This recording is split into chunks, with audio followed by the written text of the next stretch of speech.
Second point, یہ معاملات جو ہیں وہ آپس کے ہوتے ہیں، ایک دوسرے سے ہوتا ہے معاملہ، تو سامنے والے کے حقوق ہم پر عائد ہوتے ہیں، اگر وہ ادا نہیں کریں گے تو اس پہ پکڑ ہے، اور اگر غلطی کریں گے تو اس پہ اللہ پاک بھی معاف نہیں کریں گے، خود بندے سے معاف کرانا پڑے گا۔ جیسے ہم زمین کی ڈیلنگ میں کسی کے ساتھ ہیں اور اس کی زمین 1 گز ہم نے کھا لی، رکھ لی، تو اب اللہ معاف نہیں کریں گے، کہیں گے کہ بھائی زمین اس کی تھی، اس سے معاف کرا لو۔ تو بہت خطرناک چیز ہے۔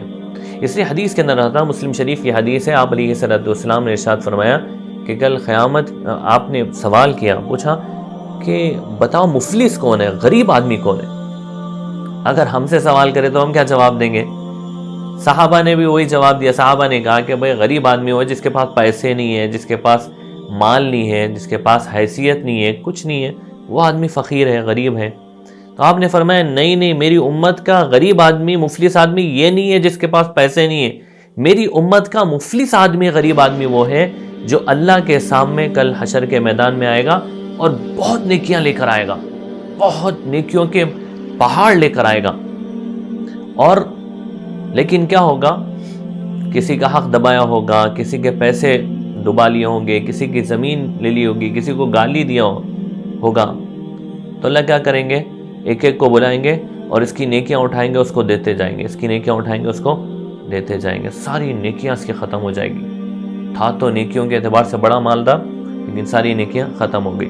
اب پھر بھی حق والے باقی رہیں گے تو اللہ پاک ان کے گناہ جو ہے اس کے اوپر ڈال دیں گے۔ تو آپ علیہ السلام نے فرمایا میری امت کا غریب آدمی وہ ہے جو آخرت میں مالدار ہونے کے باوجود بھی غریب ہو جائے۔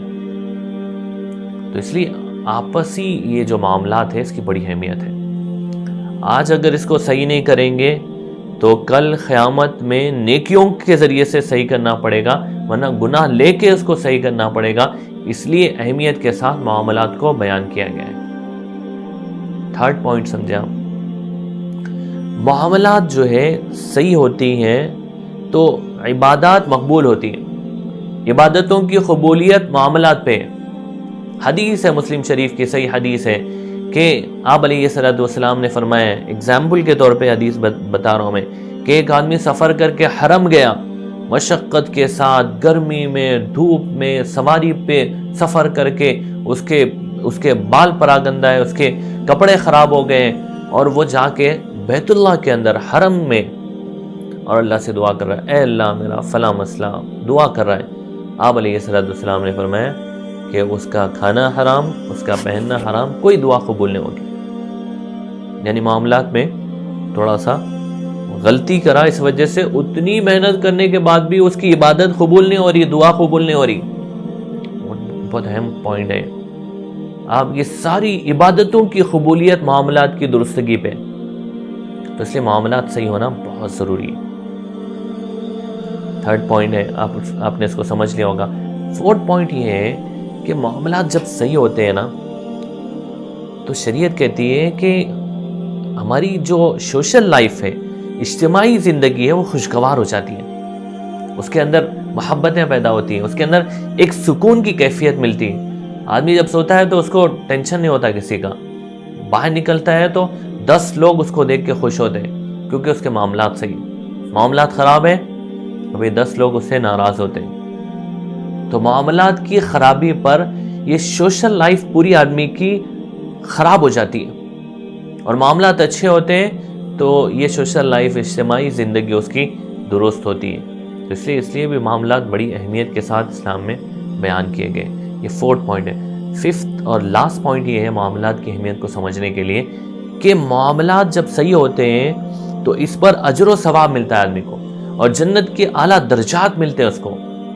حالانکہ آدمی کر رہا ہے دنیا کا کام، ہم کمانے کے لیے چاہ رہے ہیں، کئی کے لیے، اپنے پیٹ کے لیے، بزنس کر رہا ہے آدمی کئی کے لیے، اپنے سہولت کے لیے، اپنی راحت کے لیے، لیکن حدیث میں بشارتیں بیان کی گئی، بڑے بڑے درجات کے وعدے کیے گئے۔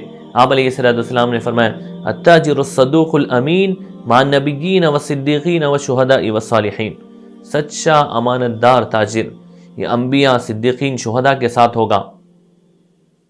حالانکہ بزنس کئی کے لیے کر رہا ہے آدمی، اپنے لیے، اپنے پیٹ کے لیے، اپنے گھر کے لیے، اپنے بچوں کے لیے، اپنے حقوق ادا کرنے کے لیے، لیکن آپ علیہ السلام نے کہا کہ اس کی وجہ سے اگر یہ صحیح کر رہا ہے، یہ معاملہ یہ صحیح کر رہا ہے، تو اس کو جنت کے اعلیٰ درجات مل رہے ہیں۔ تو ہمارے معاملات صحیح ہوں گے تو یہ عبادت بن جائیں گے، اس پہ ثواب ملے گا، اس پہ آخرت میں بہت اونچے درجات ملیں گے۔ اس لیے کوئی بھی ڈیلنگ کرنے سے پہلے، کوئی بھی لین دین کرنے سے پہلے آپ پہلے شریعت دیکھیں کہ شریعت نے اس میں کیا کہا ہے، مجھے یہ ڈیلنگ کیسے کرنے ہیں۔ ویسے کریں گے تو پھر یہ عبادت بھی ہے، ثواب بھی ہے، ورنہ آخرت میں پکڑ ہے۔ اللہ رب العزت ان باتوں کو سمجھا دے اور وقت پر صحیح عمل کرنے کی توفیق عطا فرما دے۔ وما علینا الا البلاغ۔